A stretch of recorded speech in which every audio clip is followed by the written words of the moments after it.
budaya, salam kebajikan, salam sejahtera untuk kita semua. Sebelum masuk ke materi, izinkan kami memperkenalkan diri terlebih dahulu. Pose with the fans. Pose with the pose with the pose with the pose pose with the fans. Pose with the pose with the pose pose pose with the fans. Fans. Pose with the fans. Pada kesempatan kali ini, kelompok kami akan memaparkan materi tentang relevansi literasi keluargaan dengan keterampilan abad ke-21 yaitu 6C dalam rangka mewujudkan Indonesia Emas 2045. Di era abad 21, peserta didik tidak hanya cukup memiliki pengetahuan akademik, tetapi juga harus dibekali dengan 6 keterampilan utama, yaitu critical thinking, collaboration, communication, creativity, karakter, dan citizenship. Melalui literasi keluargaan, keterampilan-keterampilan ini bisa dikembangkan sejak dini agar generasi muda tumbuh sebagai pribadi yang cerdas, inovatif, beretika, serta siap menghadapi tantangan global tanpa harus melupakan jati diri bangsa. Halo semuanya, di sini aku akan membahas mengapa sih kemampuan berpikir kritis adalah keterampilan paling berharga di abad 21 ini.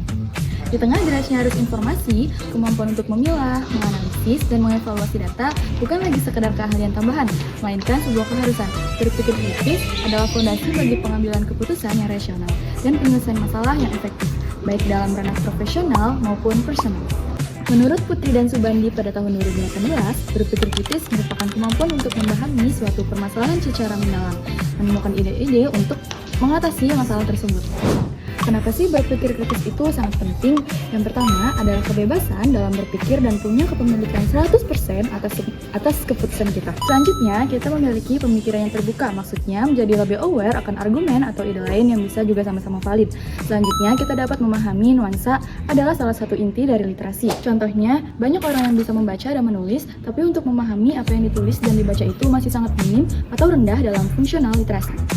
Keuntungan dari critical thinking adalah bisa terhindar dari manipulasi dari media atau face-to-face. Contohnya, saat dihadapkan dengan fake news, penipuan, atau perangkap piramid scam, kita bisa langsung identifikasi. Yang kedua, kita dapat menganalisis faktor apa yang ada hubungannya sama isu ini, dan kita juga harus sadar bahwa ketika kita dihadapkan oleh satu masalah atau isu, pasti akan selalu ada personal preference. Nah, itu dia penjelasan mengenai critical thinking. Selanjutnya adalah kolaborasi. Kolaborasi berarti bekerja bersama antara dua orang atau lebih untuk mencapai tujuan yang sama dengan cara saling berbagi ide, sumber daya, atau tanggung jawab. Dalam kolaborasi, semua orang aktif berperan, bukan sekedar ikut saja, dan setiap kontribusi dihargai. Kolaborasi ini bisa diterapkan di berbagai bidang, contohnya di sekolah, di organisasi, atau di lingkungan masyarakat. Misalnya di sekolah, siswa bekerja bersama membuat proyek kelompok. Kalau di perusahaan, karyawan dari berbagai bagian itu bisa berkolaborasi untuk menciptakan produk baru. Di masyarakat, warga bisa saling membantu untuk membersihkan lingkungan. Nah, jadi kunci sukses kolaborasi itu adalah komunikasi yang baik dan lancar, saling percaya, dan tujuan yang jelas. Jadi, kolaborasi adalah bekerja bersama secara terorganisir untuk mencapai tujuan yang sama dengan hasil yang lebih baik. Penting untuk kita saling mendukung dan komunikasi agar kerjasama itu berjalan dengan lancar. Selanjutnya adalah communication.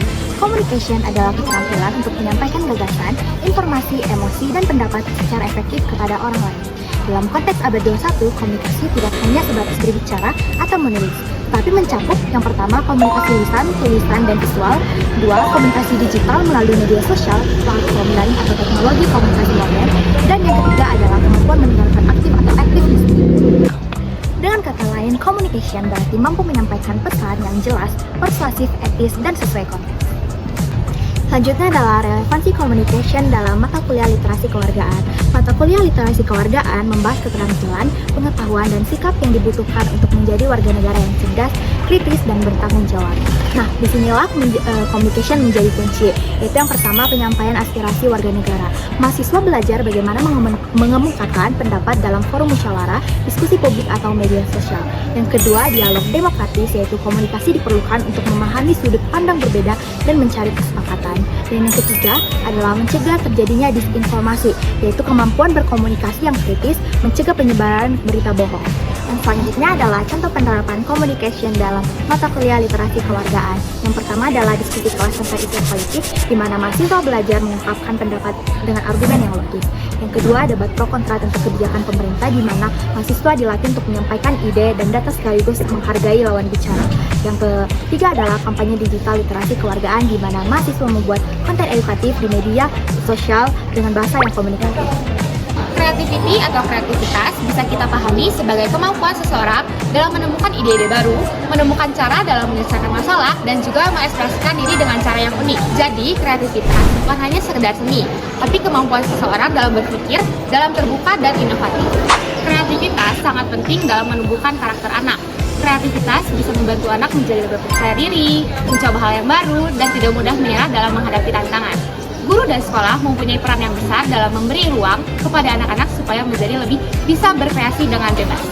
Contohnya bisa sangat sederhana, misalnya mengajak anak-anak membuat poster tentang menjaga lingkungan, membuat celengan dari botol bekas plastik, atau membuat cerita hewan yang mempunyai pesan moral. Jadi kreativitas bukan sekedar hasil yang dihasilkan, namun proses membiasakan siswa untuk berpikiran terbuka, berani mencoba, dan juga berani berekspresi. Karakter adalah fondasi penting dalam pendidikan abad 21. Anak yang cerdas tanpa karakter bisa saja menyalahgunakan pengetahuannya. Oleh karena itu, pendidikan karakter di SD berfungsi untuk membentuk pribadi yang berintegritas, peduli, bertanggung jawab, dan berakhlak mulia sejak dini. Apa aja sih karakter yang harus dimiliki oleh siswa dan bagaimana cara mengimplementasikannya? Pertama, kejujuran. Saat ulangan, guru memberikan soal berbeda di tiap baris atau bangku supaya siswa itu bisa fokus dan gak ada niatan untuk mencontek. Kedua, disiplin. Bagaimana caranya untuk disiplin? Kita menghimbau siswa supaya mereka datang tepat waktu, mengerjakan tugas, memakai pakaian yang rapi. Namun sebelum kita menghimbau siswa, kita sebagai guru harus bisa memberikan contoh tersebut terlebih dahulu supaya siswa dapat mengikuti dan melakukan disiplin. Ketiga ada tanggung jawab. Guru memberikan tugas merawat tanaman kelas, misalnya siram di pagi hari atau di sore hari. Kalau misalkan tanamannya layu, guru menyuruh kelompok tersebut untuk mencari solusi bagaimana untuk mengatasi tanaman tersebut. Yang keempat ada toleransi dan menghargai perbedaan. Saat perayaan Hari Besar Agama, guru meminta tiap siswa berbagi cerita tentang tradisi keluarganya. Lalu teman-temannya harus mendengarkan tanpa mengolok-olok. Yang kelima, peduli sosial. Jika ada teman yang sakit atau ada murid yang sakit, himbau teman-temannya untuk mau mengunjungi teman tersebut yang tidak masuk ke dalam sekolah. Selanjutnya yaitu citizenship atau kecakapan kewarganegaraan. Kecakapan kewarganegaraan adalah kemampuan warga negara untuk bertanggung jawab dan berpartisipasi dalam kehidupan bermasyarakat dan bernegara. Siswa dengan kecakapan ini mampu berpikir kritis, rasional, dan kreatif dalam menghadapi isu kewarganegaraan. Kecakapan kewarganegaraan ini juga penting di abad 21 karena membantu warga negara menyadari, menghayati, dan menerapkan prinsip kewarganegaraan dalam kehidupan sehari-hari. Di sini saya akan menyebutkan contoh hal kecil yang bisa dilakukan di sekolah dasar. Yang pertama yaitu menjaga kebersihan lingkungan sekolah. Nah, contohnya adalah membuang sampah pada tempatnya atau ikut tiket kelas. Yang kedua yaitu disiplin dan taat aturan sekolah. Contohnya memakai seragam sesuai dengan ketentuan sekolah. Dan yang ketiga, bertanggung jawab. Contohnya menyelesaikan tugas sekolah dengan tepat waktu.